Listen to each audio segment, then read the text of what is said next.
Welcome to this edition of NBS Live at 9. In tonight's broadcast, we will be having conversations with Ruth Nakabiro, the Minister in charge of Energy, to discuss power connections and the progress that's far with regards to electricity. And also tonight, Kanari Mugume joins us live from Glasgow as we discuss a lot more with regards to the Climate Change Summit of this year. Welcome to this edition of NBS Live at 9. First, a look at stories you should be expecting tonight.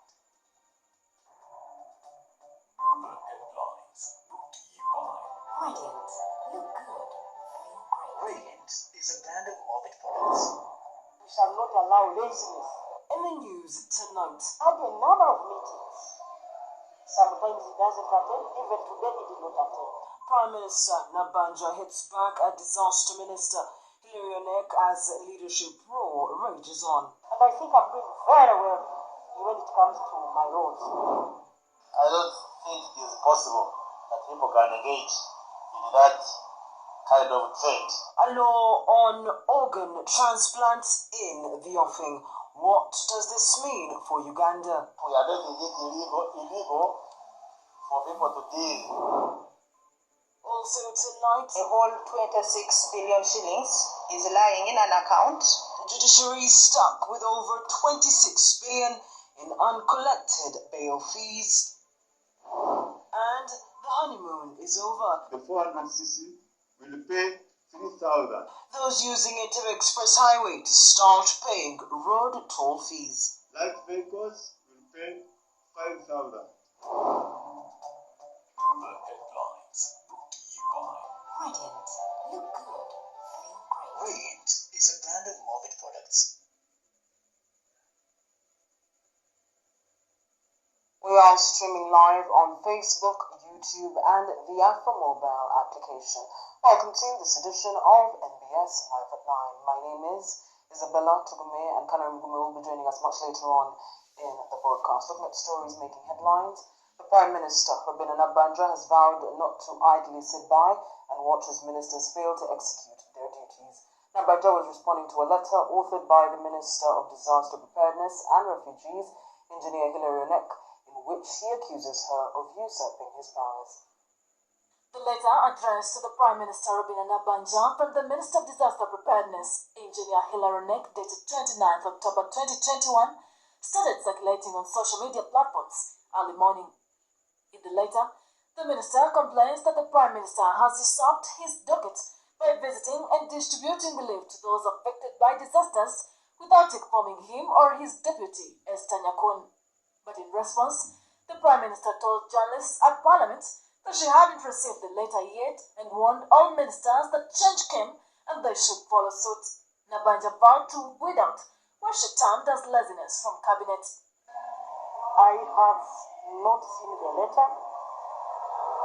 It's the minister decided to address me in social media. That is different. It is indiscipline. But I have not seen the letter. Maybe he was still formulating it. But people are telling me the signature on the letter is his. My office and his are near each other. We have had a number of meetings.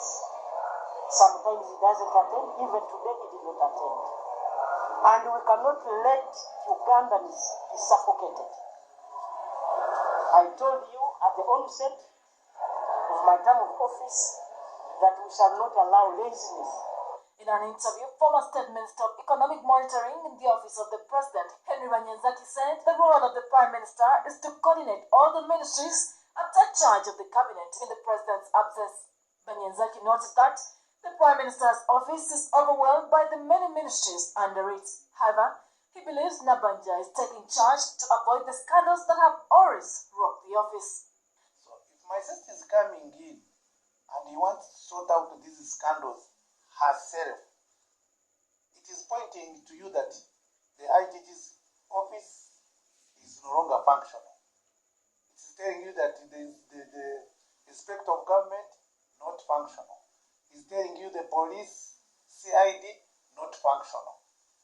It's telling you that so many other institutions that are mandated to put things right have failed to work. The members of Parliament have contradicting thoughts on how the situation should be handled with some supporting Nabanja's stand. It is uncalled for. It shouldn't have happened in the first instance. Because the Prime Minister is a very senior government person. She coordinates work of government not only in the government itself but also here in the parliament. Prime Minister, she's supposed to know where she's supposed to stop, what she's supposed to do. But if she tries to usurp all the powers of her junior ministers, then that renders them powerless or useless in their ministry. The Prime Minister has designed a format of achieving her goals and targets. And in that way, she'll give instructions based on her targets. What they should just have to understand as ministers, this is a new situation, a new era. They should stop living in the past and realize that now it is present.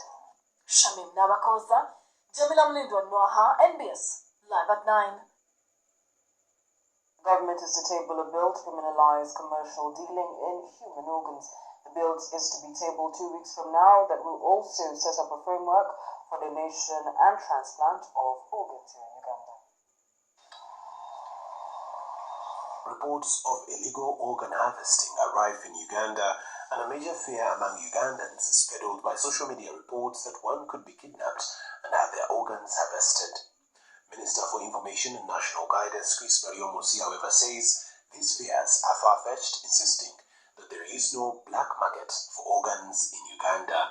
It can't be true and possible because it would require you get the organ from somebody who is alive or who is on life support but the heart is still pumping. Then you store the organ properly, you transport it to the airport. You must bribe people at the airport because everything is checked. You must be working with the people at the airport, the other side. And I don't think it is possible that people can engage in that kind of trade. Government now plans to table a bill before Parliament, the Uganda Human Organ Donation and Transplant Bill, to criminalize the commercial dealing and trading in human organs. We are making it illegal for people to deal in the business or trade of human organs, tissues, and cells. Then somebody can donate his or her kidney if there is compatibility, and then that kidney can be transplanted into the person who is sick. When passed, the law will provide for donation of human organs, designate hospitals and transplant centers, and establish the Uganda Organ Transplant Council. Not even a health facility shall be allowed to be a center where you can do organ transplant. So, in the law, we are providing for which hospitals shall we designate as health facilities where organ transplant can be carried out. Daniel Lutaya, NBS, live at 9.